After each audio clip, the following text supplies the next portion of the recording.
Hello, good people. Let me tell y'all something. Murphy's Law means if anything can go wrong, it will. And I had all the things go wrong just now for 12 whole minutes. So I'm so sorry. I'm so sorry. I'm so late. If you can hear my voice, please drop a 1 in the chat. If you can hear me, please drop a 1 in the chat. We in here. I'm so happy to be sharing space with you all. As we talk about building an empire that are aligned, building empires aligns to our most profitable skills. I want to make sure my tech is working now because it wasn't looking good, y'all. It was not looking good. But I'm in here with the dustiest camera I have, but this is the only one that will work. So, okay. Thank you, Nina. Beautiful. All right. So, I'm going to share some slides. I'm going to make up for lost time as well, because I know we have 13 minutes that are already in. But please do, if you have any questions at all, ask them in the chat. I want to make this as interactive as possible, right? But let's dive in. And again, I'm so sorry that I started this so late. All right, so I'm going to start this presentation. And hopefully you can see it okay on your end. Let me know if anybody's having trouble seeing the slides. All right. So today we're going to talk about how to build a profitable empire that is aligned to your passion. Okay. 2 key words here: profitable. That is really key because we have to make sure that we understand how to charge what we're worth, right? And not necessarily based on industry standards, right? But a fair exchange for the value that we are offering our audiences. And then second, being aligned to your purpose. So we're going to always tap out when we're living other people's dreams. We're going to always get fatigued, right? When we're not pouring from our overflow. So the best thing to do is to make sure that you have the gall, the audacity, the courage to operate in your zone of genius, even when folks think you're crazy, right? They're not going to get in the beginning, but I promise you, once you become profitable and you're making a whole bunch of money and you're impacting the world, they can be like, I always knew that baby was going to be something big, right? So let's dive in. I am Casey Richardson. I feel like the people who are in the audience right now know me. Know me well, actually. But I see we have a few new faces as well. So please do drop where you're from in the chat. I do care. I want to know where you're from. I am the founder of Blaze Group LLC. I've also created a lifestyle brand called Freedom and Fragility, given I am a survivor of domestic violence. And I just help people journey to the other side of healing as well. But what's most important is who this is for, right? So if you are currently paralyzed by fear, for all of the reasons, right? Either be it you are striving for perfection if you have not reached perfection yet. It could be that you are a woman playing in a male-dominated field, right? And you just don't know what will happen if you bet it all on yourself, right? And it could be that you need to do some healing, right? Self-love permeates every part of our being, right? So if you are paralyzed by fear in any way, this is for you. And I promise I'm going to take really good care of you today. This is also for the entrepreneur who has very limited resources. I'm talking about building an empire, right? And I've actually built a globally recognized empire in less than a year. Even next month, I'm going to be speaking at Amazon for International Women's Day, right? And all of that stuff sounds very expensive, but it's not, right? So if you have very limited resources, you're in the right place, and I'm going to take very good care of you. This is also for the woman who desires to work from anywhere in the world. I'm actually sitting in Nairobi, Kenya right now, and I'm a resident of Kenya now. I've been in Africa for a little over 1 year after taking a bet on myself and booking a one-way flight to Cape Town at the top of 2020, right? And that worked out incredibly well for me. I'm actually going to be teaching Black female entrepreneurs how to do the same this September in person, right? In Cape Town, South Africa. But I've moved to Nairobi as a resident, right? As a permanent resident. So if you desire to have the freedom and the flexibility to work from anywhere in the world, you are in the right spot. I see we have Atlanta, Georgia in the house. What's up? Sasha Reynolds. That's a family name. So if you're my cousin, let me know. Let me know if you're my cousin. Welcome, welcome, welcome. Keep the notes coming in the chat. I can see them and I care, right? I want to know who you are, and I'm going to answer any questions that you have as well.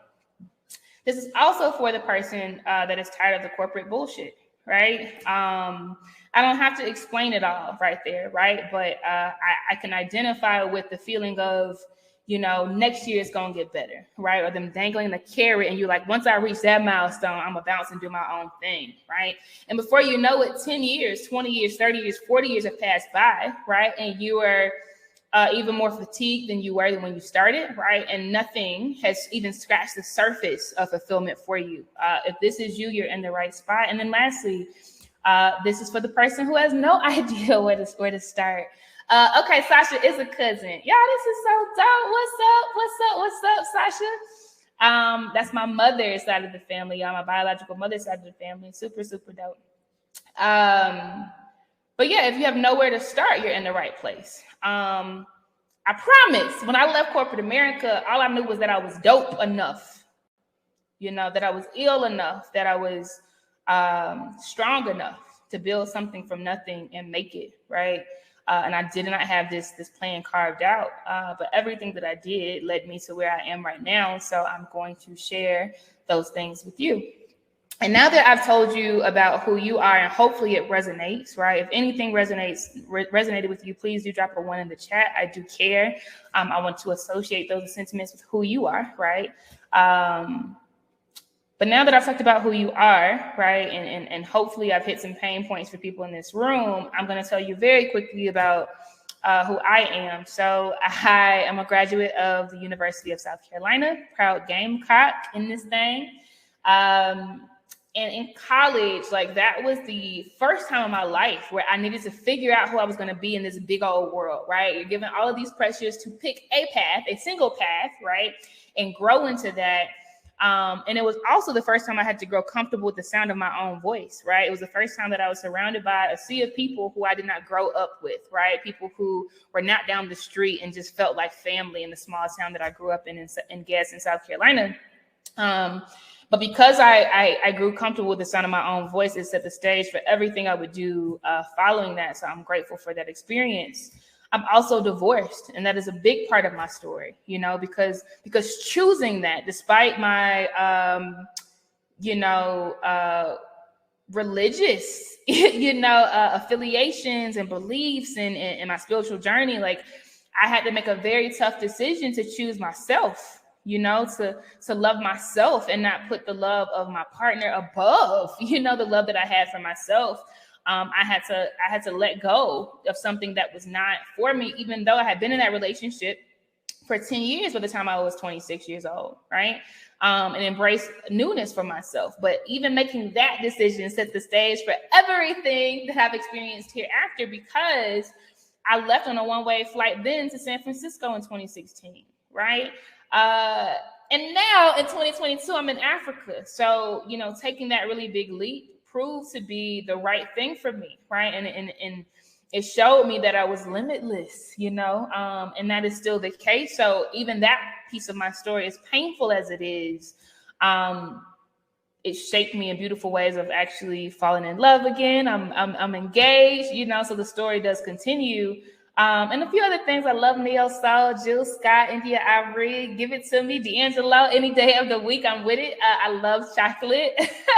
And I'm a finance geek. So I did spend 10 years in corporate America structuring multi-billion-dollar loans for tech companies. So I have intimately worked with the CEOs and the CFOs and the treasury teams of Uber and Pinterest, Dell, Apple. All of these clients were in my portfolio, and I was structuring and signing off on loans for them, right? So I bring all of that experience, all of that knowledge, that world-class knowledge to the streets as I edify Black women day in and day out.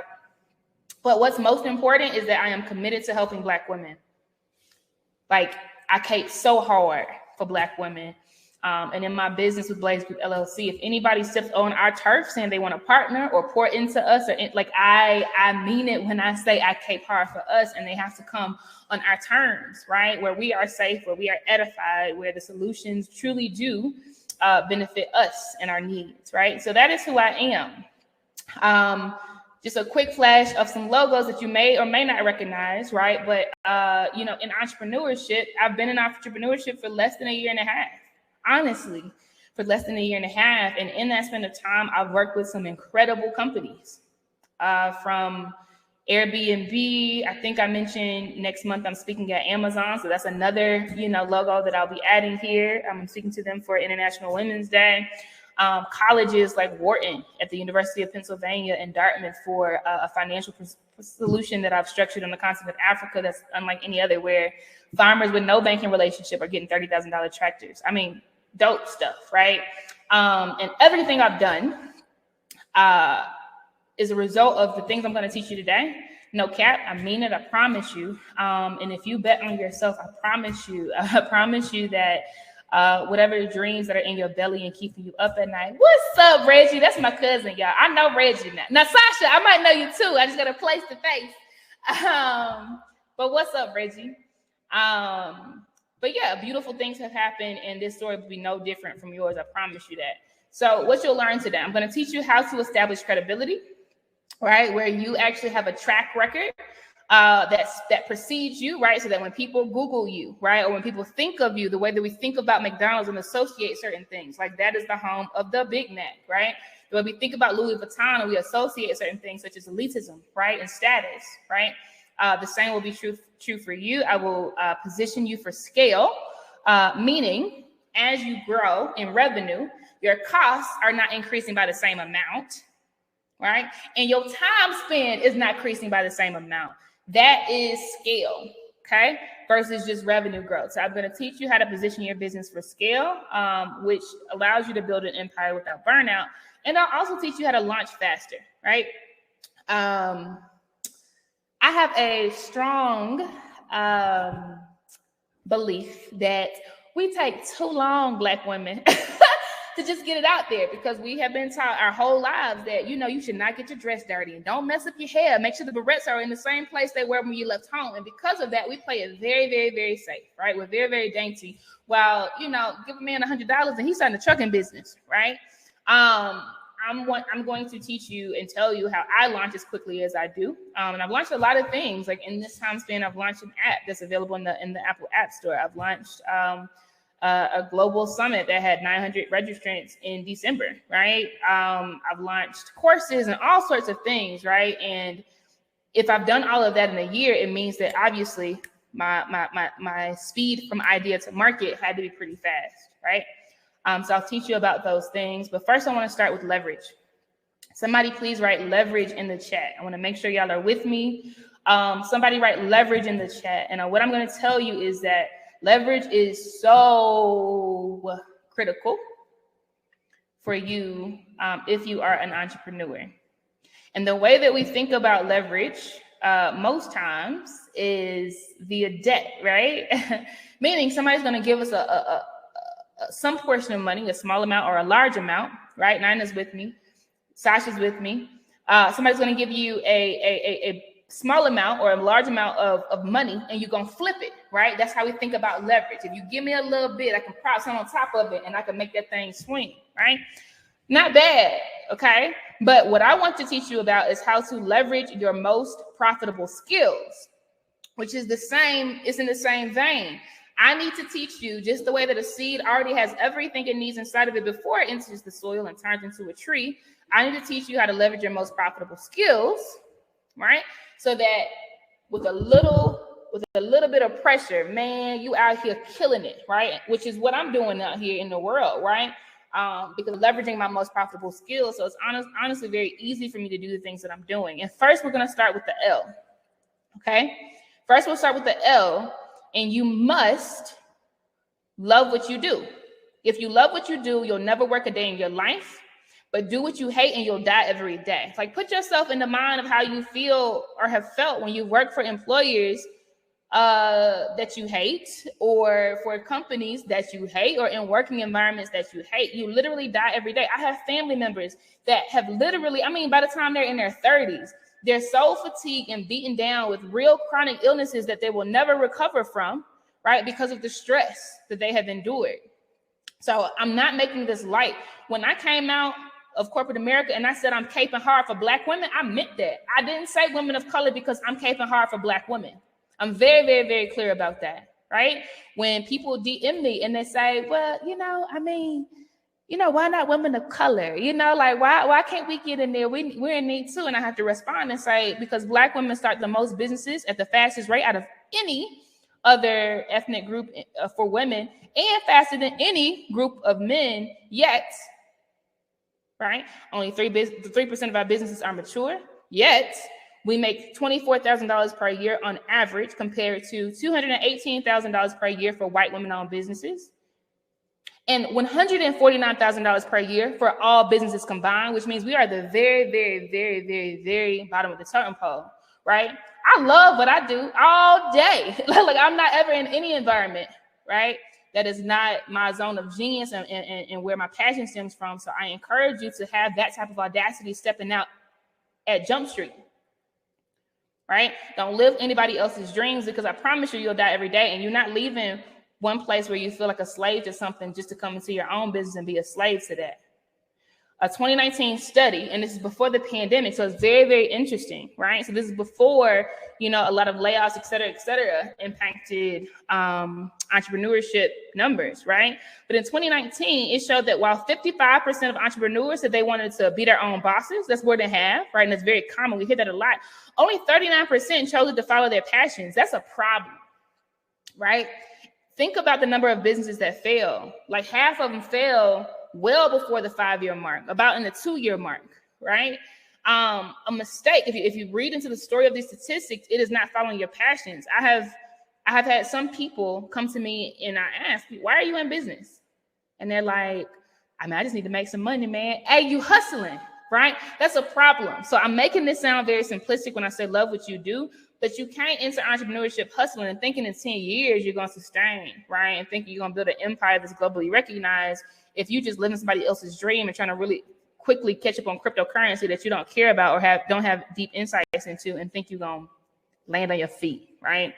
And the last thing I'll say on this point is, it's not when bad things happen. It's not if bad things happen, it's when bad things happen. What I can promise you is this: you are going to live through economic cycles in the United States. And no matter where you move to in the world, I'm in Nairobi, Kenya, but I even understand that economic cycles will occur around me, right? And will impact me from time to time. And if I'm not anchored in what I love, and if remembering why I started does not ignite something in me to keep me holding on, I'm in the wrong business, right?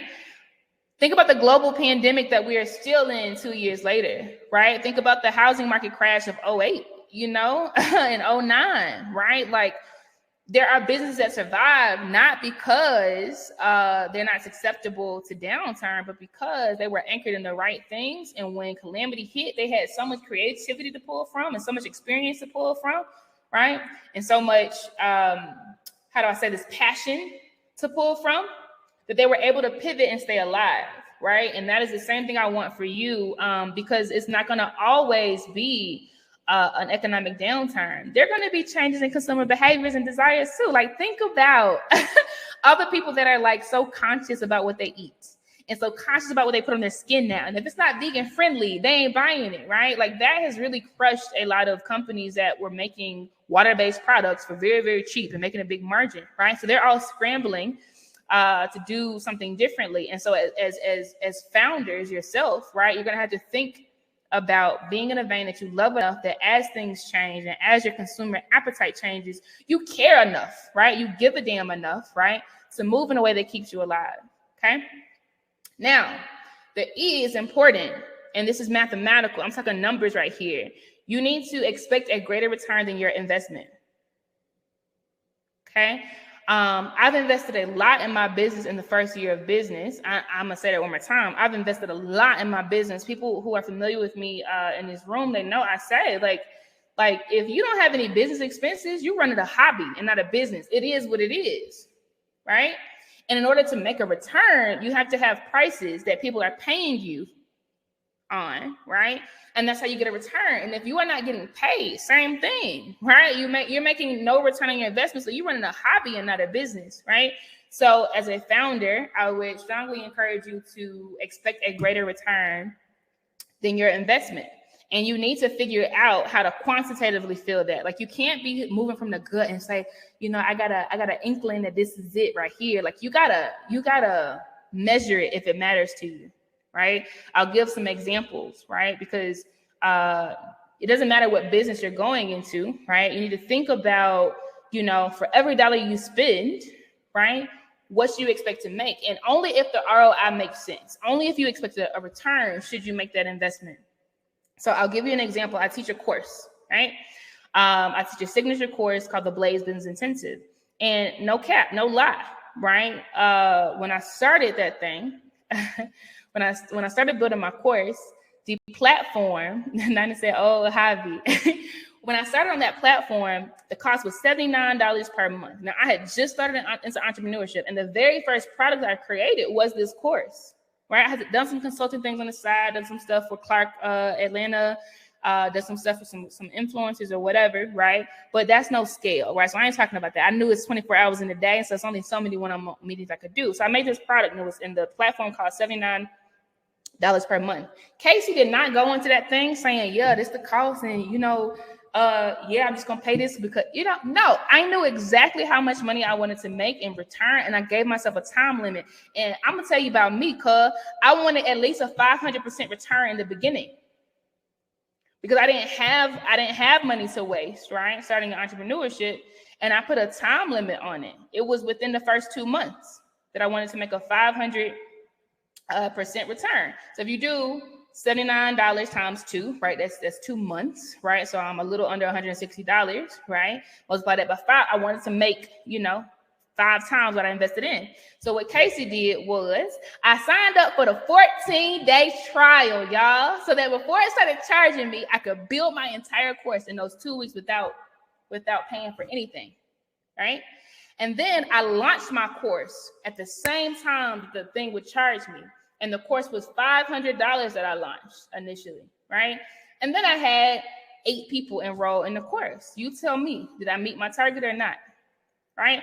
This is the type of precision we need to aim to move in, not perfection. Notice I did not say perfection, right? But you need to measure stuff. You need to be very, very intentional about it because you deserve, right? It's not just like whatever happens and, the universe provides. Yes, it does. And we need to be very specific about what we're looking for so that we know to move out of things, right? They don't give us a strong enough ROI because we don't have money to waste, right? And lean more into things that provide very good ROI. So, and my students know this. I have some students in this room right now, but it's important for you to understand how well your business is doing, the quantitative measurement. So you need numbers. Like, don't just go off of an inkling. So I'm going to use an example. Every single quarter. What's up, Lindsay? Lindsay said precision. Say that, sis. Every single quarter, I want to do partnerships. Why do I want to do partnerships? Because the time that it would take me to double my audience, right, is much longer than the time it would take me to show up on somebody's IG Live with the same number of followers, and get in front of them for free, right? So every single quarter, I have a set number. That's what Casey does. I have a set number of people of partnerships I want to have. And this is just one example, right? But what I'm telling you is I need you to put numbers to your goals, right? I need you to expect a greater return in your investment, even in time, right? So even something like me saying, if I were to double my audience, it would cost me X amount of dollars on Facebook ads, right? A couple thousands, right? Or it cost me X amount of time and just pounding the pavement and, sliding the DMs, or, right, I can pull up for 1 hour on somebody's IG Live and get huge exposure, right? So I have this, and this is one of many things I do, right? I have a an Excel spreadsheet where I have Q1 and Q2 and Q3 and Q4, right? And inside of it, I have my different categories of partnerships. And some of them say IG Lives. Yep. And as soon as I get a new one, I mark it off, right? I have a category that says podcast. So every time I have an invitation to an episode, yep.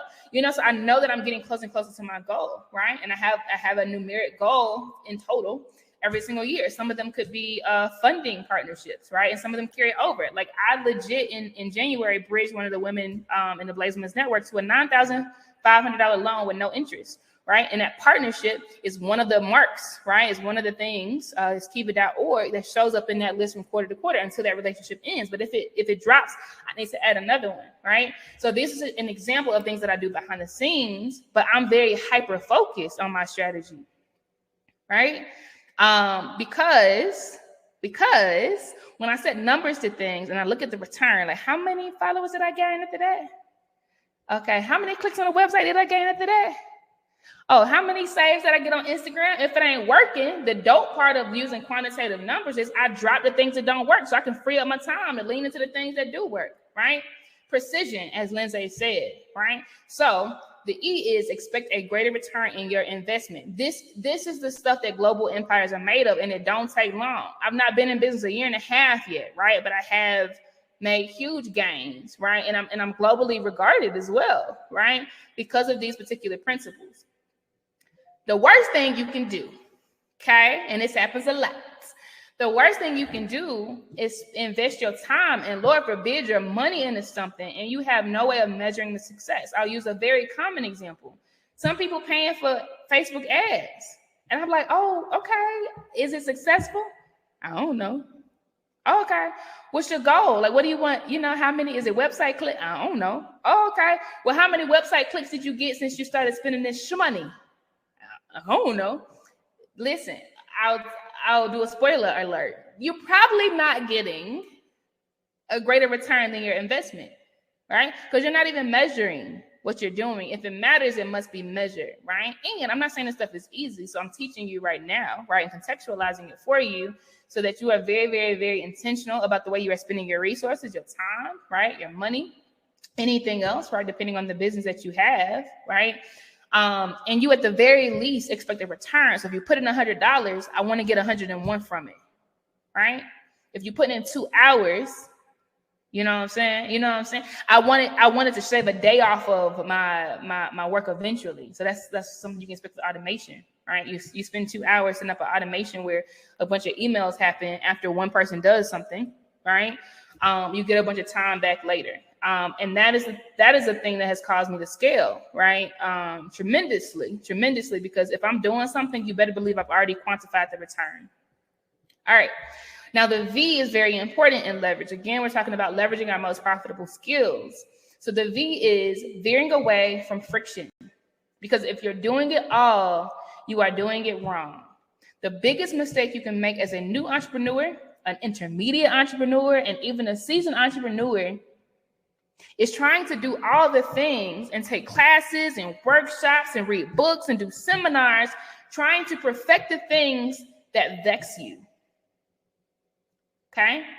I know in corporate America, by design, because they want you to be productive as possible, I know in corporate America, they gave you performance reviews and they said, these are your weaknesses and you need to work on these things. And as nauseous as it made you as you listen to that, because it was not in your nature to, stand up in the middle of the meeting and cut people off. They want you to be assertive, right? Or it's not in your nature to build models, that like rocket scientists do and revolutionize the whole way you do things. You sat there and you shook your head and you leaned into friction, right? In entrepreneurship, what you should do is veer away from friction so that you free up your time to be in your creative genius. That's what Casey does. I'm really, really called at explaining complex matters to people. I'm really, really called at creating things, right? I can see something in my head and literally like make it this real thing in 90 days or less, right? But I didn't know when I started out, and I still am not an expert at this, like how to set up Facebook ads where it is like extremely valuable to me, after I hit go on it. So I hired somebody for it.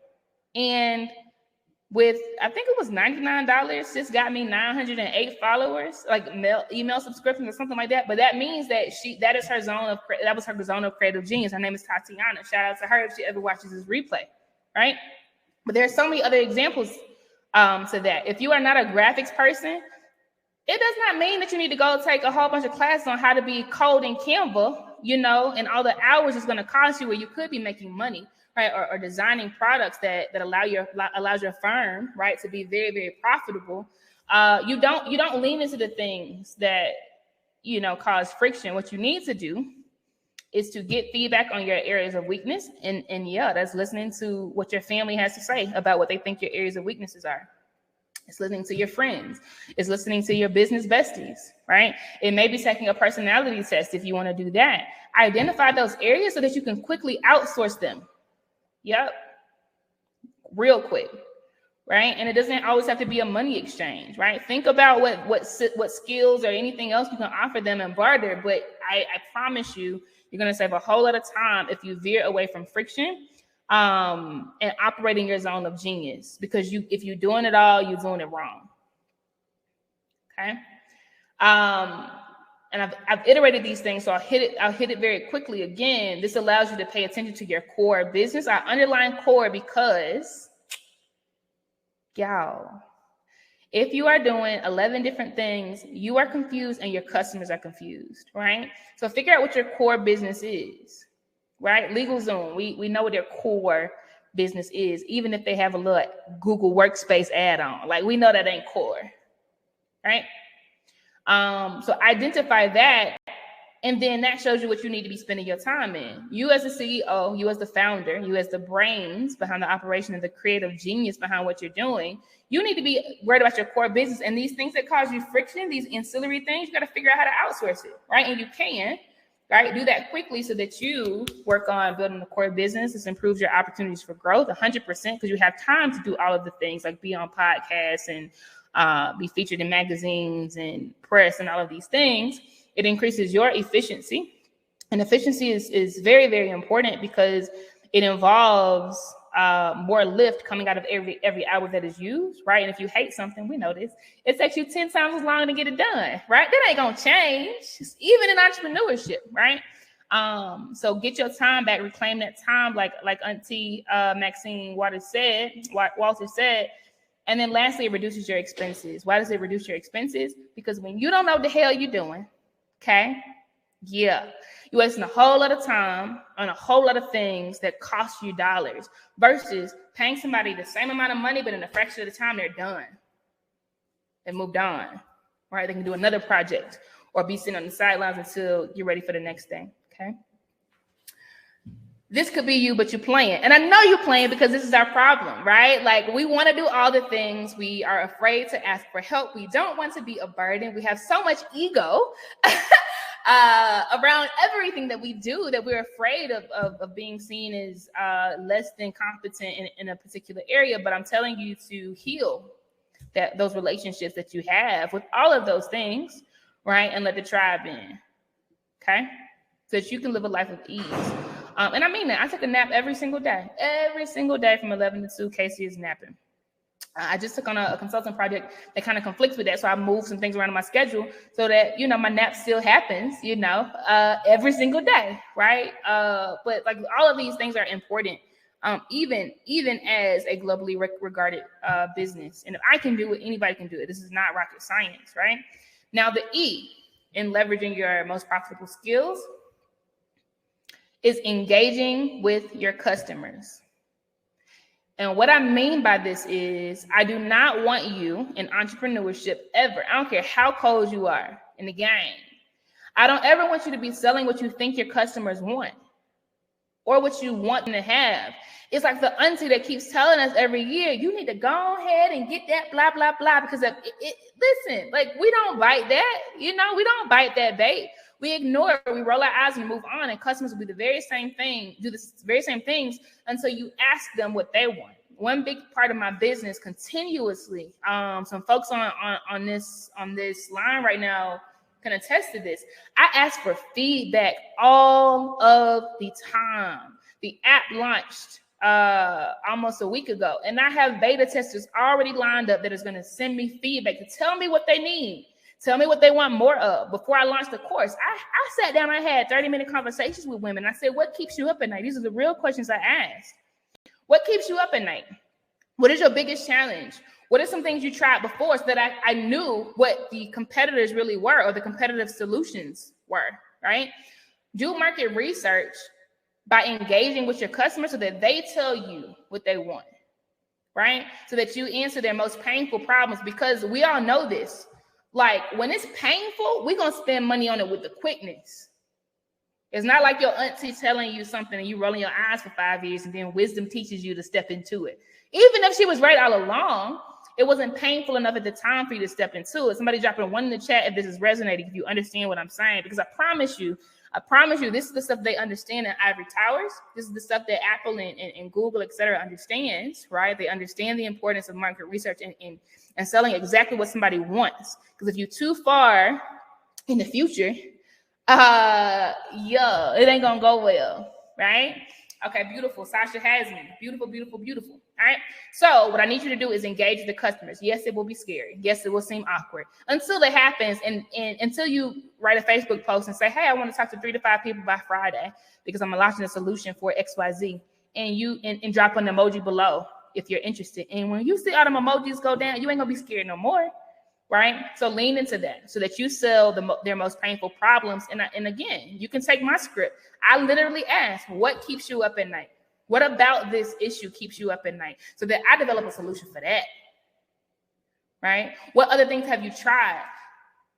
So that when I'm doing my marketing campaigns, I already know who to talk about, right? Because they already told me, what doesn't work. So when I'm listing all the things that don't work in the market, I'm listing the things that they told me, right? It saves a whole lot of time because I've engaged. So market research is what I've described, and it should be a permanent part of your business, no matter how cold you are, no matter how long you've been in the game. And it's absolutely critical. And again, I promise you, these are the things that the best CEOs are made of, the best founders are made of, right? These are the things that have underpinned everything I did in my business and allowed me to move with agility very, very quickly, because I'm never having to guess. My customers are in my ear because I engage with them and they tell me, right? Even when it means they're having to tell me, Case, man, look, now I need a little more now, right? I need to know that. If I don't know, it'll never show up, because I ain't just doing some things I think they need to have. I want to do what they want to have. I need to hit the gunshot wound, right? So we can transact today. And when you do that, every single time, I promise you are going to hear stuff like, oh my gosh, you read my mind, Nina. Oh my gosh, Sasha. Like, how are you in my head? And all you gotta do is smile and say, listen, this is who I do it for, right? But the truth is, you've talked to so many of your target audience, so many individuals from your target audience, that you know their language. So you're just speaking it back to them. You put that on your website. You put that on your Instagram post. You put that on your Facebook comments, and you say those words, right, in your Facebook lives. I'll give you a very real-time example. So I was coaching one of my clients recently, and she owns a body butter business, right? And she's really working to scale into wholesale. So that means she's going to be moving from selling 50 units on Amazon to selling 5,000 units per month via wholesale orders, because stores are going to buy from her, right? And I was talking to her about making sure that she understands the gunshot wounds of her target clients, right? So that the people who she wants to buy this stuff, that they're serving those people and they feel an urgency, like, oh my gosh, people have been asking for this, right? And so I asked her this question, right? And I'm challenging you all to think about this in your own business. I asked her this question. I said, what are the words that your customers use to describe themselves? And she looked so embarrassed. She was like, I said, no, they're saying it about themselves. They said it's okay. Okay. Sis said dry skin, chapped lips, eczema, irritation. But I'm like, genius. Like that's the gunshot wound, right? Like that's how she only knows that, right, from engaging with her customers, from reading the reviews on Amazon, from having conversations with them about custom orders, or them buying certain things from their children who have very, very chronic skin issues, right? So this is a major key. So when I'm marketing to women, and I'm talking about in less than a year, well over 3,000 Black female entrepreneurs have decided to sign up for my email list. Decided, right?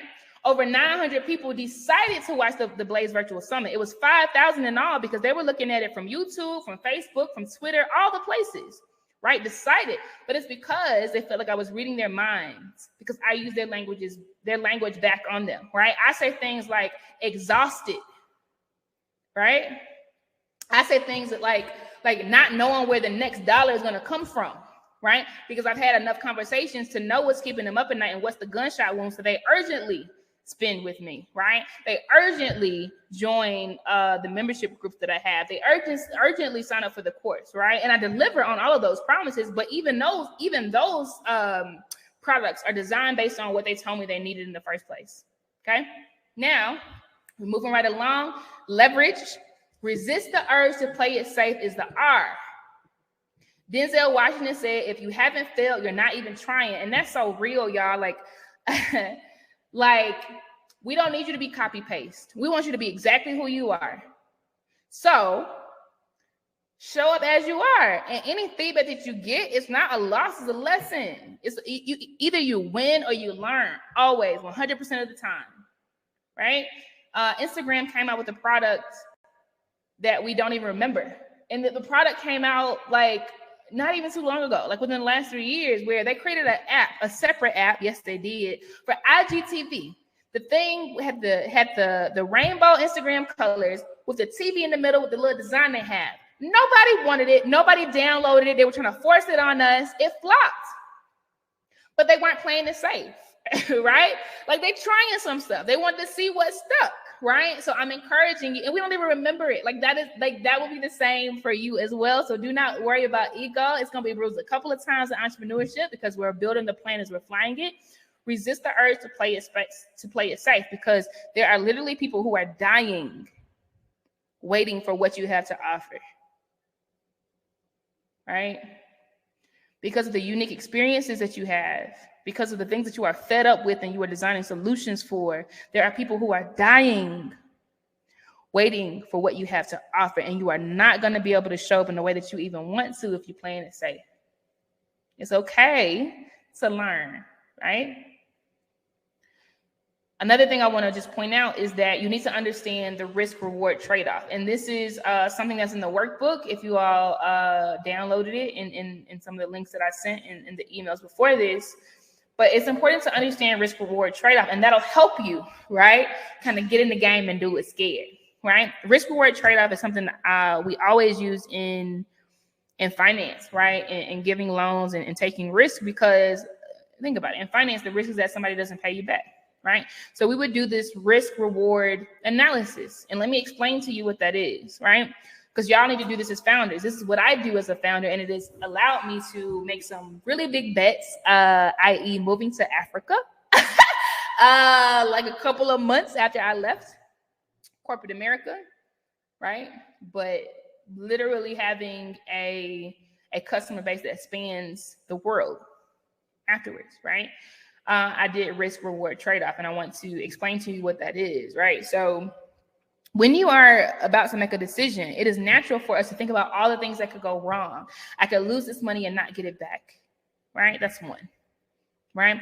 I could build this product and nobody buys it. Okay, that's another, right? So it's very easy for us to think about those things, but the problem with that is you are not even assessing the other side of it, right? So I encourage you to ask yourself, not only what you lose if you make the decision, ask yourself what you lose if you don't.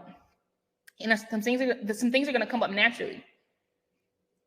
It's going to be relationships that you lose by not making a decision, right? And you need to ask yourself the weight, the gravity, the value of those relationships. If you step into new ventures, right? If you step into partnership or co-branded offerings, if you step into pairing with another organization that offers a complementary skill that you don't have and kind of tag teaming something to test it out for 3 months, much like Ranch is doing on the ugly shoes. What are those shoes called? Somebody help me in the chat if you know what I'm talking about. Like there, these rubber shoes that are so ugly to me, but branch little pendants are on them now, right? You need to assess the things that you are giving up by not taking the opportunity. Is it reps? Right? Reps in a new space where, yes, it could fail miserably, but you will have the inside knowledge of certain things that you would not have otherwise, unless you spend $100,000 to go get a degree for it. Right? That needs to be in your risk reward trade-off so that you more accurately assess, right, the cost of making a decision and the cost of not making a decision. Because sometimes the risk is worth taking because of all of the things that are going to inevitably come on the other side of it. And if I put that in banking terms, sometimes the client was so fired that even if this project we were funding did not work out, we did not want to lose the relationship with that CEO and CFO because we knew 3 years down the line, nobody was going to be able to touch them. So we did it anyway. That is risk reward, right? Trade-off. And the same is going to be true for you and your businesses. So I'm pushing you to think like a leader, not as a worker bee. You're the CEO. Right? You're not a slave to your business. You are the leader of it, right?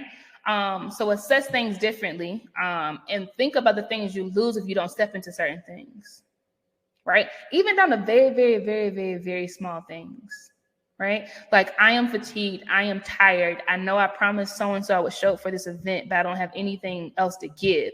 Assess what you lose by not going. And if what you lose is very, very small and it does not trump your nap, for real, I'm very serious about this, then you know what the decision needs to be, right? So risk reward trade-off should show up in every single thing that you do. It shows up in every single thing that I do. And some of the craziest bets I make, including coming to Africa, is because I've assessed what I give up if I don't make the decision, and I'm not willing to take that chance. Okay. The last point on this is, and I won't spend too much time here because I think you'll clearly understand what I mean. You want to be the thought leader, not the parrot. Okay. The thought leader disrupts spaces, not because they're trying to sound grandiose, but because they'll come out and say, like, this system is flawed. Like, what are we doing? Why don't people have access? Why don't regular people on the street have access? That's a thought leader. Right? The thought leader comes out and says, culturally, we've been doing it this way, but it's all backwards. Like, we should be doing it this way, versus the parrot that is playing it safe and just saying what everybody else has already said. They're scanning all of the comments before they say anything to make sure they're on the safe side of an issue, right? I challenge you to be a thought leader. Me being a thought leader has allowed me to very, very, very quickly stand out in the coaching space, right? Because if I don't agree with something, I'm going to keep it a buck, right? If I think differently from the way a lot of people think about certain things, for instance, getting a whole bunch of fast money, versus like being free and knowing the money will come, right? Because you're operating in your most profitable skills, right? Me being a thought leader allows me to stand out on LinkedIn. I got a notification yesterday that my company, not even my name, because that shows up a lot too, but my company showed up in 411 searches in the last week. That comes from thought leadership, not being a parrot, right? So I challenge you to do the same. Any questions in the chat, let me know, okay? Because we're almost at the end of this acronym, but I hope that this is resonating. This is spirit level stuff, right? That allows you to show up as you are, not as mini Casey, right? The A is for aligning your business to your strengths. And I've talked about this some already, right? But I really want you to be anchored in this, right? It was Maya Angelou who said, we love her, our girl. She said, you can only become truly accomplished at something you love. Don't make money your goal. I agree with that 100%. She said, instead, pursue the things you love doing and then do them so well that people can't take their eyes off of you. This is what Maya did, right? Think about the books that she wrote and the poems that she read. Like, that came from a deep place of authenticity, right? And then she became famous, right? Have the audacity, and it's not going to be easy. Let me keep that a buck too, right? Your family is, and people who are not creatives or people who, can't really see your vision, which will be most people. they won't get it, and they will not cheer for you, and they will not affirm you, and they're going to beg you. They're going to beg you to stay really, really close and play it really, really safe, right? And I am telling you, as an entrepreneur, maybe one of the few that you know, because this is still a very fragmented space. There's a lot of work that we need to do as leaders to centralize this space. I am telling you to have the gall to align your business to your strengths. And I promise you, all good things will come your way. It will be magnetic energy. While the average business made $24K a year before the pandemic hit, that's the average Black woman-owned business. Let me clarify that, right? Because women-owned business on average making $149,000 per year. It's crazy, the gap, right? But in my first year of business, y'all, I made more than that a few times over, right? And it is not because I was trying to be perfect. It is because I showed up as I was. I leaned into my strengths, no matter how many people, and there were a lot of people, no matter how many people say, you leaving money on the table, Casey, by not serving Black men too. What you doing? A lot of people, including Uber drivers, I will never understand this, would say things like, why are you only focusing on Black women? Like, they so competitive, they're gonna be jealous of you. I mean, the craziest things, right? But right, I align my business to my strengths and my passions, right? And good things have come. I want to give you a technical way to assess this as well, and it is via SWOT analysis. That is in the workbook that I have shared with everyone via a link and email as well. But these are strengths, weaknesses, opportunities, and threats. Because just because you're aligned to your strengths does not mean that you won't have weaknesses. You absolutely will. I absolutely have weaknesses in my business that are in my control and out of my control, right? So SWOT analysis is really, really great for that. SWOT stands for strengths, weaknesses, opportunities, and threats. Okay. The S, strengths, are things that are internal to your business that you can control. It may be that, while other people in your industry are able to, ship something or do something in a week's time, you can do it in 2 days, right? There's something you have, control over. Or maybe it's that, there are a whole lot of people out here making body butters, but yours are trade friendly, right? They're vegan, they're made by hand, they're locally sourced, whatever, right? Like, those are strengths. Write that down, right? You need to understand that. I'm not just moving from my gut, even though, my gut does lead, right? I have SWOT analysis. I think about these things. I list all of these things out. Weaknesses are also in your control. The weaknesses, though, may or may not be things you can do anything about right now. A weakness may be that some of your competitors can ship all around the world, and maybe you can only hit the Southeast region. Maybe you have some extra courier partnerships to get, DHL, etc., before you can do that. But list it out. Understand what your weaknesses are compared to your competitors, right? It doesn't mean that you're outside of your lane of genius, your zone of genius, right? But be sober-minded about where you are, so that you can very proficiently, once you get the resources you need, the partnerships you need, et cetera, you can work on those things and scale. And then opportunities and threats are things that you cannot control. So one opportunity for all Black female entrepreneurs is the fact that since 2020, companies have been really caping hard for us, trying to find ways to give us funding, trying to find ways to put us in accelerators and give us mentors, et cetera.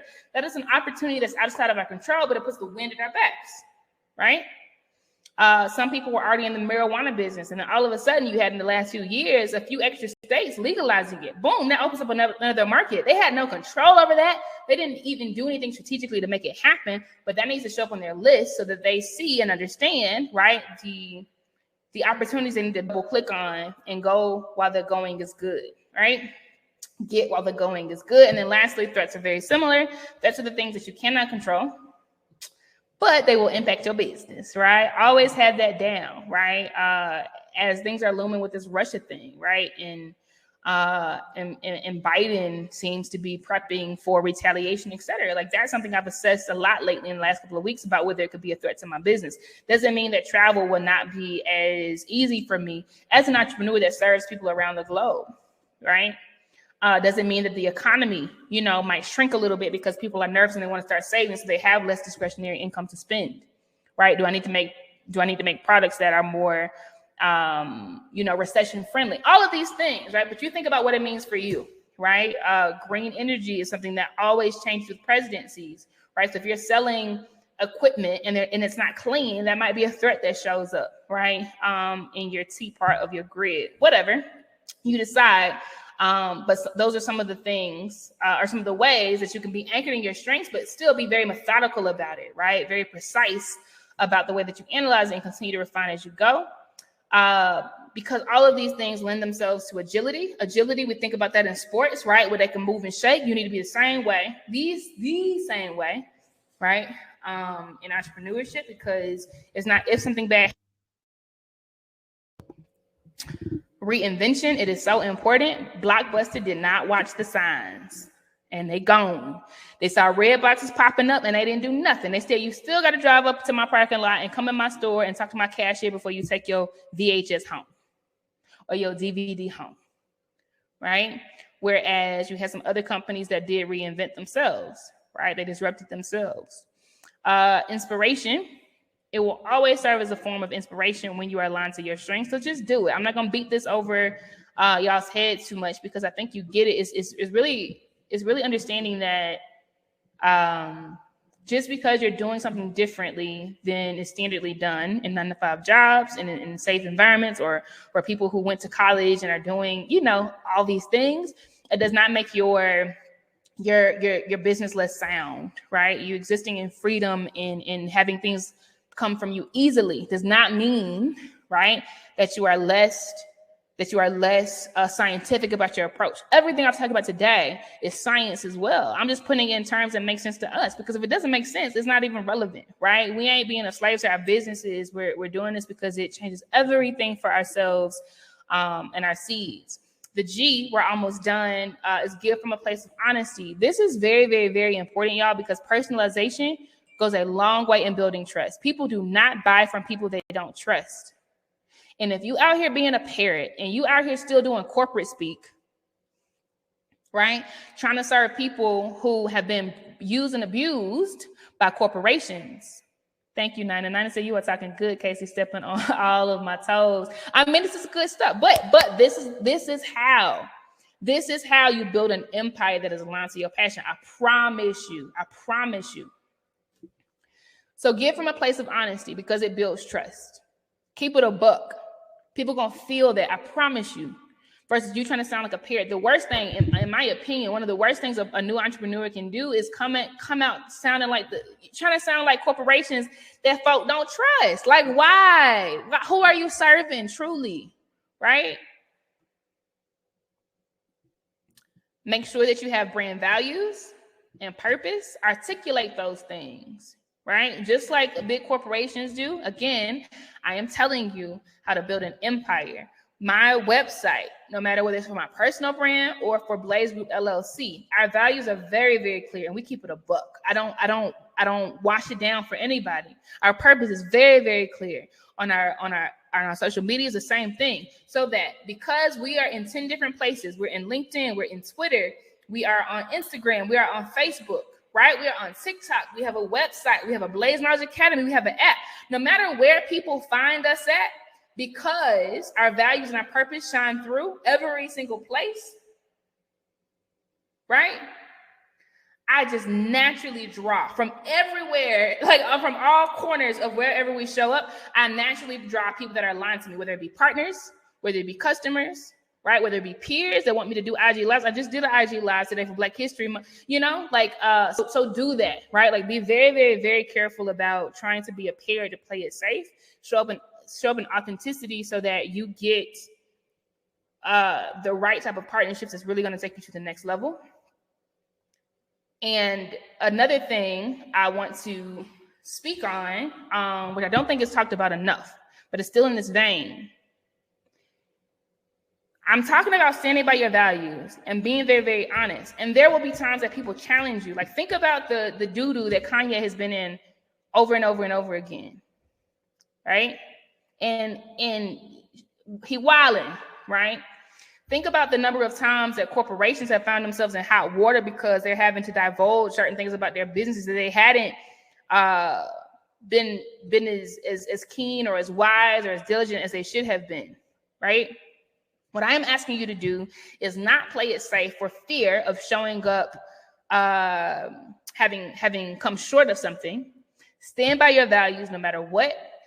Honestly divulge what it is that you do, flaws and all, and be willing to iterate and evolve as you go along. Think about Charlemagne the God, right? I couldn't stand this brother 5 years ago, right? I couldn't stand him, but he showed up authentically in all spaces that he was in, and everybody aligned to that. No matter where they found him, they came in droves. And now this brother is talking about healing energy all the time. He's talking about depression all the time. He is shutting down petty things all of the time. He has evolved, and he's still speaking from a place of honesty. So what I'm telling you is always give from a place of honesty. Do not lie, like speak what your values are. And there will be times where you are wrong about something eventually, right? It's all good. Still speak from a place of honesty there, flaws and all, because that still builds trust, right? They'll be able to say, man, like this cancel culture is real. But think about the people that we have forgiven after we hold them accountable. And then after they truly do reform, they come out and say, man, like, thank y'all for giving me something to think about. I didn't know I was being misogynist, right? Myself, I've had to come out, not even had to, I've just evolved, right? Because back 2 years ago, before I came to Africa, I was a piece of work. If you weren't willing to go to college and work hard and pay your dues and blah, blah, blah, why do you expect something? Why do you expect to be a great influencer because you're doing some TikTok videos? Now, and I was coming from a place of honesty, and there were people that aligned to that, a whole bunch of people who went to college and paid their dues, and but now I understand that the people in the villages who have never gone to school are so much smarter than me. So much smarter than me. Now I understand that rules are made up things because normalcy is made up, and people should create. They should live outside of boxes, et cetera, et cetera. So now I have changed my tune, honestly, right? And I can honestly speak to where I was. So what I'm telling you is in all seasons, as you evolve, and you will, speak from a place of honesty. Do not be a parrot.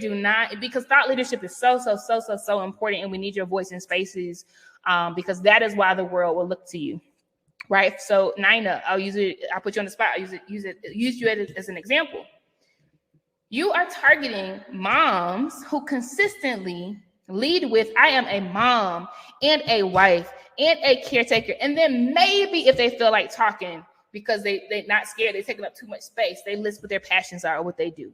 And you are creating safe space for them to not come after all of the ends, right? To find space and protect space for being human and being served, right? And self-love and all of these things, right? So it means you're going to be showing up in spaces, and at times you're going to be stepping on men's toes. Yes, you will. At times you're going to be stepping on husbands' toes. Yes, you will. At times you're going to have to be saying to women, stop fronting, sis. You know that ain't true. Like stop being a pick-me woman. You know what I'm saying? Like, no, let's keep it a buck, right? And you may evolve in certain things, right? But worry about that later. I'm saying, and I'm speaking this from deep in my soul, because I have done this to banks that are huge. I have done this to C-suite professionals that are high in stature, right? I have done this to corporations who say they're caping for me and my women, and I'm like, well, why ain't nothing happening from this? Do I need to end this partnership, right? Like show up, as you are, and with time. That some things might change, but we'll worry about that when we get there. Just like cancel culture, folks can come back and apologize, and we can decide whether we forgive them. It's all good. All right. And then the last E, my favorite E, all of this is good. I'm playing. All this on the same level, pencil, in my opinion, is earn around the clock. This one good though, because some of us so used to trading time for money.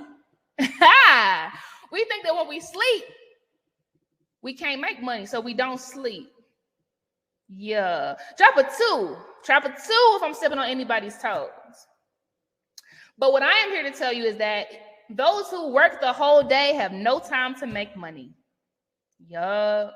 We're talking about building a globally recognized empire, right? That is aligned to your passion. Right? Those who work the whole day have no time to make money. And I mean that. So we have to think bigger.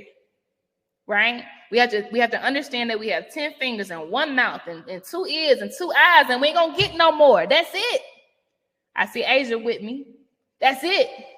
So we have to think strategically about how we can stop trading time for money, right? And still earn around the clock so that those around the world who need what we have can still get served, whether we sleep or not, whether we drinking a pina colada on the beach or not. Somebody, oh, okay, cool. Y'all hear me?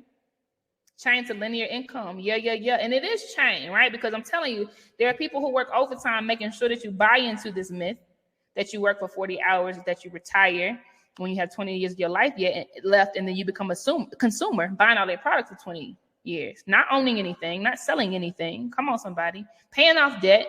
And you could have acquired that knowledge by other means, right? So this is breaking out of that, right? So what you need to do instead, now, when I say instead, I'm not saying don't trade time for money. I talk to you about me talking to clients. Clear if I'm talking to clients, that's one-on-one.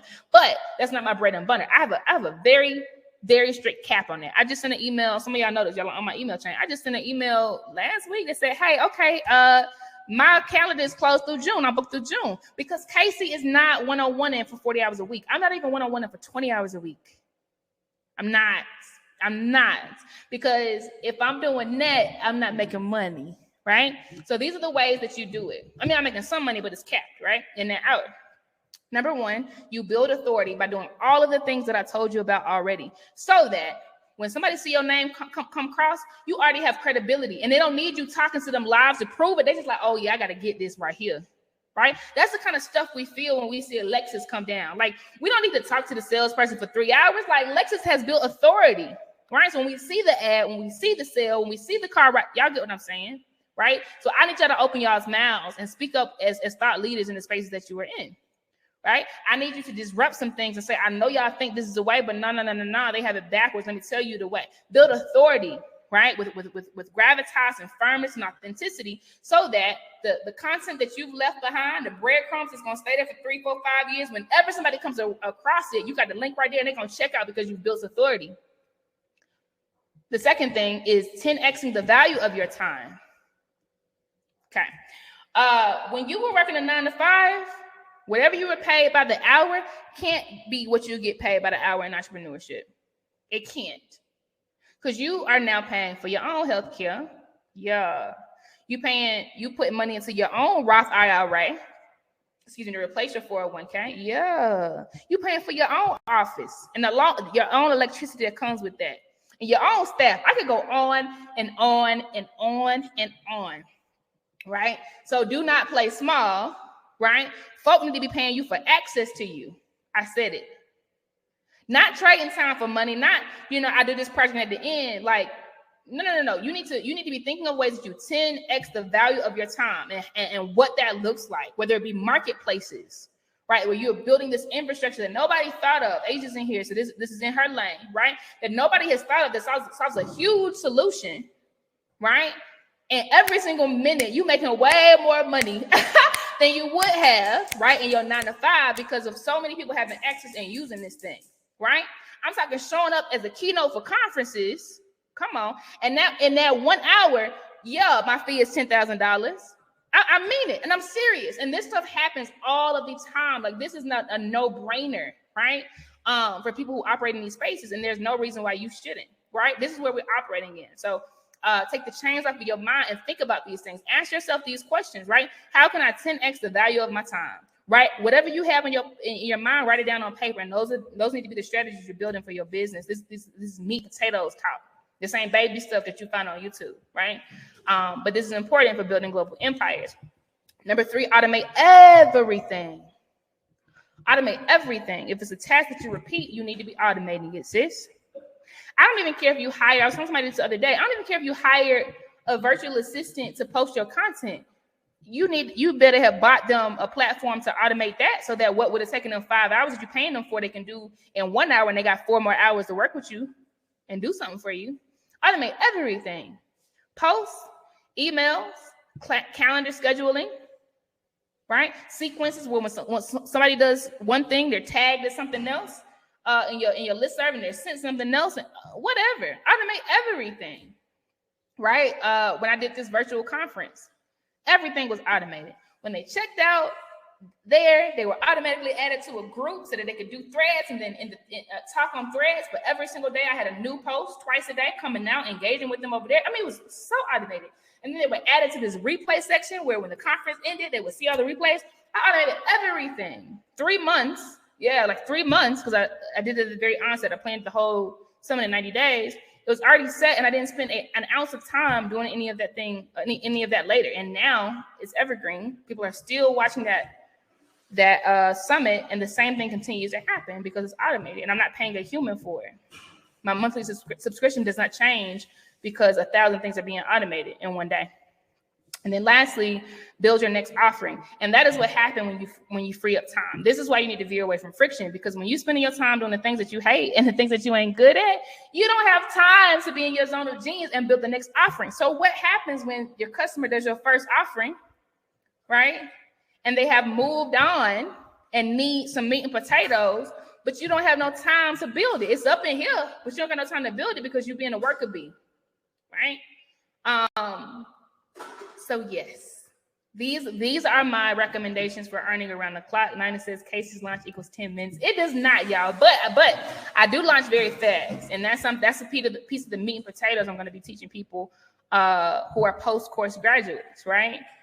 Because I firmly believe that your idea to launch in the market needs to be super fast, like super fast, so that you can start getting real insights that matter, not what you think in the vacuum things should be. All right, so that was it. I do have to share this very, very, very quick anecdote that I think we'll be able to relate to. So this always makes me sad. So a good friend of mine, his grandfather passed. Black man from the backwoods of South Carolina, Hopkins, South Carolina to be exact. And he was old. Right? He was in his 80s. And on his deathbed, he looked at my friend who was my age. And he said, Drew, I was just about to start living. He said, I was just about to start living.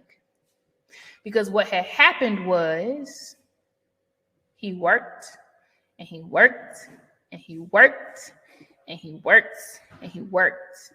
Always thinking that retirement was around the corner, but he was just getting enough to get by. It was just giving him enough, you know what I'm saying, to get by, and maybe giving him a little extra day off or a little raise to keep him longer. And then when he was on his deathbed, you know, he had just retired and he thought he was about to start living in his 80s, but his time was up and he had so much regret in his eyes. And I can't even imagine the crossroads that he reflected on, and all of the times where he had an inkling to go a different route, but didn't, right?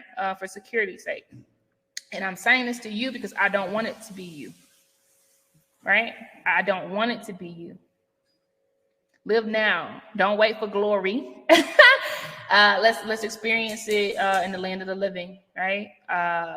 So that you aren't on your deathbed saying, I was just about to start living, right? So when you 10x the value of your time, you automate everything, when you operate as an authority in your lane, where when folks see your name come across the screen, they're like, yeah, where do I sign up, right? You can avoid this. So leveraging your most valuable skills. Again, it's loving what you do, expecting a greater return than your investment, veering away from friction, engaging with customers, resisting the urge to play it safe, aligning your business to your strengths, giving from a place of honesty, no matter what. We don't have to be perfect. We can pivot as we go, right? And earning around the clock, okay? Those are the fundamentals of building a business empire that is aligned to your passion. And once you do that, I recommend you launch faster with the Blaze Blueprint. And this is the equivalent to what Nina's talking about with I launch in 10 minutes. Yeah. I mean, 10 minutes to her is like 2 months, 3 months. Yeah, always 3 months or less, right? But it is building. It is launching. Ain't nothing in between that. I'm going to say it again. It is building. It is launching, right?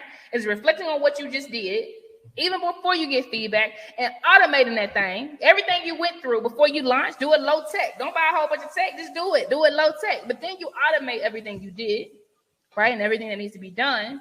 And then while it's out there in the market where you're collecting feedback and all the things and you're seeing what's working well and what doesn't work well, then you zero in after it's in the market. Don't be zeroing in a vacuum and you done spent 3 years and you put out something that don't know, don't do that, right? You zero in after it's out in the market. And then once you have zeroed in and you're seeing what works, where your zones of genius are, where the pain points really are, then you expand.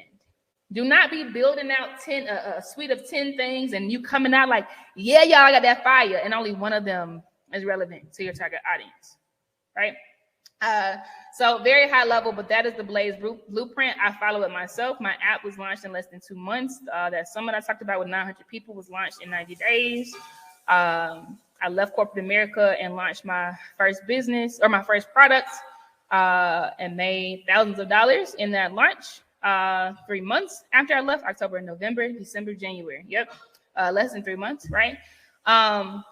So yeah, stay connected with the tribe if you want to learn about that stuff. And just quickly, some people on this line already know this. Definitely drop some comments in the chat if you have any feedback with anybody else in here that's listening. But the Blaze Business Intensive teaches this stuff, y'all. It is just as much about helping you find yourself in your business as it is about helping you manage it.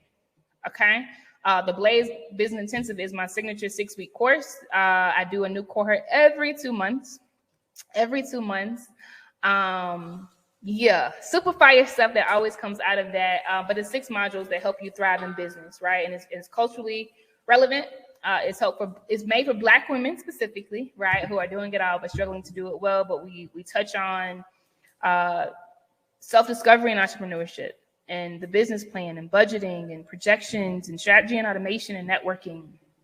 Asia said it's a must. Yeah, Asia is a recent cohort 3 graduate. Super, super fire. Nina is as well. BBI is life-changing. I thought I had a business.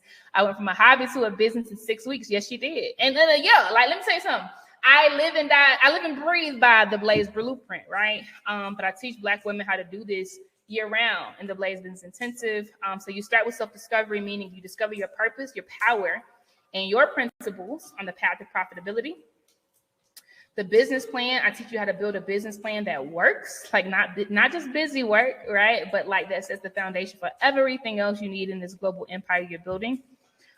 We talk about budgeting, right? And strategic analysis for today's Black woman startup. So I say today's Black woman startup because let me tell you something. We're not sitting there saying, well, how can I spend as little as possible? And no. We deserve all the things, right? So how do I get what I need in my business to thrive and be competitive, right? And cover it every single month, right? Financial forecasting. So I teach you how to build future cash flow projections that show you the money, like quite literally. You will have so much clarity into that thing. It's like off the chain. We talk about strategy and automation, and you learn how to do it, right? You learn how to automate your business and measure your results, which is key. We have networking principles that we end with. And this, quite honestly, prepares you for the biggest meeting of your life, right?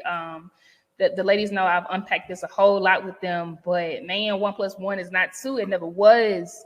1 + 1 is 11. Cohort 3 can attest to it. Cohort 2 can. Cohort 1, I've even had, and I mean this, some of them met this person last night. I've even had, or one of the people last night, I've even had people that did the self-paced program that quit their job, okay, and launched their business and have started making money within 6 months. This is my stuff, right? From taking the stuff I love, from taking a self-paced course in June to December, right? Took the course 6 weeks, left their jobs, launched a business, and was profitable by the end of the year. Like real stuff, right? And it's anchored in support. So really quickly, and we're at the end. You get a jumpstart session with me so that I can help you really like hone in on what you want, right? And be bold about that thing, right? I got your back.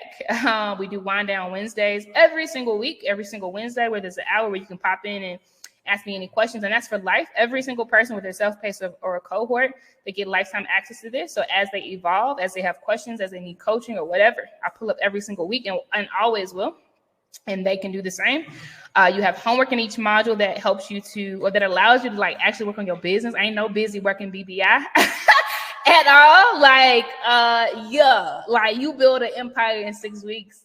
We have a private community. The Blaze Women's Network is super fire. They call themselves Line Sisters, which is so funny, but like they tight for real, right? And then we have the networking events because I want you to put to practice all of the things that you learn, right?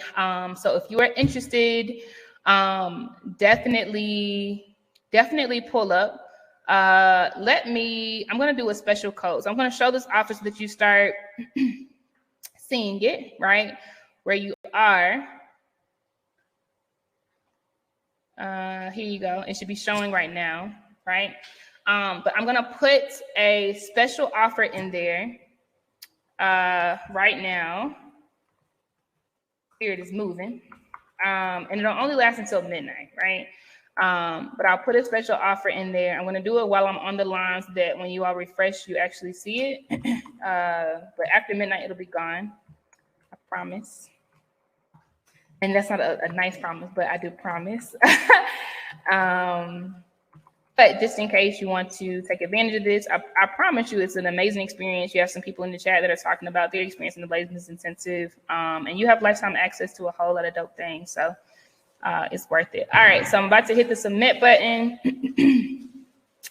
On this thingamajig, you have the link. I'll tell you when to refresh the screen. And again, it'll stay how it is until midnight, okay?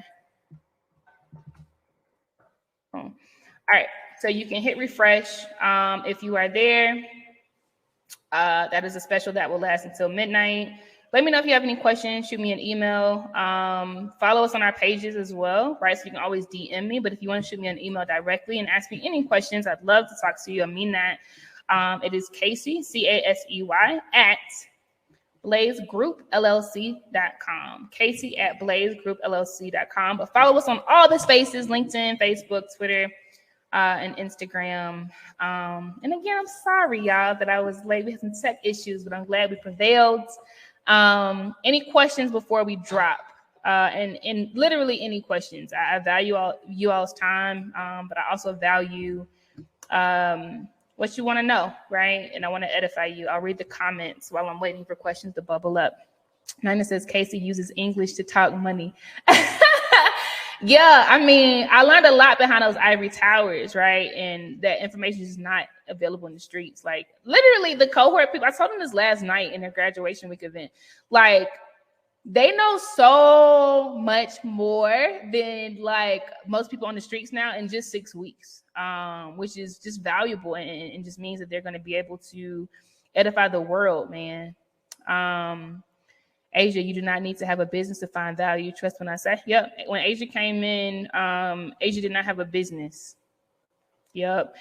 And Asia legit pitched her business last night, like fully fleshed out. Everybody was raving and saying, sis, whether I signed up, like it was stuff in the comments like expeditiously, sis, like get it here fast. You know, I'm so proud of her. But yeah, it's not full of fluff. Like this course has been called the MBA for Black women, and it really is. I really do jam pack a decade worth of knowledge into this intensive. Okay, so I'm not seeing any questions, which is completely fine, right? So just remember that new price will last until midnight. I will change it at 12:01, which is going to be 8:01 for me. So trust me, I'm going to be awake. 8:01 a.m. for me. But I love to work with you if anybody is interested, right? And that's all I got. Love and light. If there are no more comments or questions, I'm going to go ahead and end this. But I appreciate you all showing up for yourselves. And I hope that this has edified you. You all are my why. Like every experience that I have, including this webinar, is everything I dreamed of and I could see and I could taste and I could smell back in 2020 when I left corporate America. I knew it. I knew we were ready today. I knew we were hungry today. I knew we were capable today because we've been 10 times as good, mediocre white men. I said it for our entire careers because we had to be led into the door, right? So you are my why, and you prove my theory every single time I show up for you and you show up for yourself. So thank you so much for betting on yourselves. And I said, lean into that even more. But do it scared, but do it. All right, no more preaching from me, y'all. I'm done. Nina says, love you deep, Casey. Thank you for always showing up in matters. I say, always. The Blaze, build leaders, and accepting zero excuses. That's for me first. Always will be. Thank you. Lindsay said, thank you. She said, seriously. I love y'all. And I'm out. Take care. Have a good rest of the week and have an amazing weekend. Bye, y'all.